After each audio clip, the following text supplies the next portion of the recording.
हंगामा न्यूज में आपका स्वागत है। पूर्व सरपंच पर भूमि घोटाले के आरोप। दलित समाज में आक्रोश। ग्राम पंचायत रोपा जहाजपुर में पूर्व सरपंच पर करोड़ों रुपए के भूमि घोटाले के गंभीर आरोप लगे हैं। स्थानीय निवासियों का कहना है कि पूर्व सरपंच ने खादी ग्रामोद्योग व चर्म सहकारी समिति की बहुमूल्य भूमि पर अवैध रूप से हस्तांतरित कर निजी लाभ अर्जित किया। विशेष रूप से चर्म सहकारी समिति रोपा की जमीन पर कब्जा कर पट्टे जारी करने का मामला अब चर्चा का विषय बन गया है। गाँव के लोगों के अनुसार ये भूमि वर्षों से रेगर समाज द्वारा चर्म कार्य के लिए उपयोग में लाई जाती थी, लेकिन मिलीभगत के चलते इसे हड़प लिया गया। ग्रामीणों का आरोप है कि पूर्व सरपंच ने अपने कार्यकाल में कई जमीनों को अवैध रूप से कब्जा करवा कर पट्टे जारी किए, जिससे दलित समाज के लोगों को उनके हक से वंचित कर दिया गया। जब इस घोटाले को लेकर पूर्व सरपंच गणेश लाल आचार्य से सवाल किया गया तो उन्होंने सफाई देते हुए कहा, मैंने ये जमीन बरसों से खाली पड़ी देखी थी, इसलिए इसके पट्टे जारी कर दिए। मुझे यह नहीं पता था कि यह जमीन किसकी है और किसके उपयोग के लिए दी गई थी। हालांकि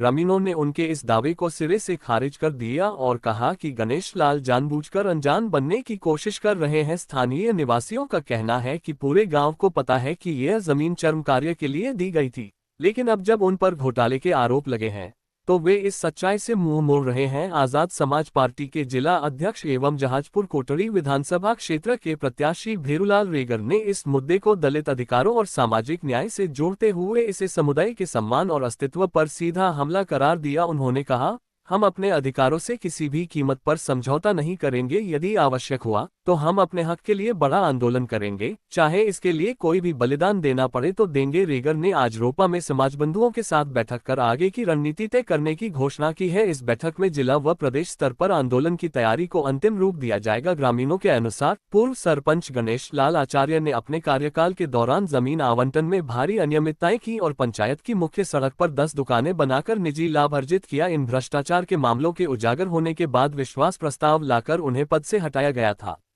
अब जब यह मामला उजागर हो चुका है, दलित समाज न्याय की मांग कर रहा है और प्रशासन से निष्पक्ष जांच की उम्मीद कर रहा है। भेरूलाल रेगर ने सभी युवाओं और समाज के प्रबुद्ध नागरिकों से एकजुट होने की अपील की और चेतावनी दी कि यदि भूमि को पुनः समाज को नहीं सौंपा गया तो एक बड़े जन आंदोलन की शुरुआत की जाएगी। उन्होंने कहा, अब दलित समाज किसी भी प्रकार के अन्याय को सहन नहीं करेगा। यदि हमें न्याय नहीं मिला तो हम इसे छीनकर लेंगे। स्थानीय निवासियों ने प्रशासन से इस मामले की उच्च स्तरीय जांच कराने और दोषियों के खिलाफ कड़ी कार्रवाई करने की मांग की है। यदि जल्द कोई ठोस कदम नहीं उठाया गया तो समाज सड़क पर उतरकर विरोध प्रदर्शन करेगा। हंगामा संवाददाता की रिपोर्ट रोपा से।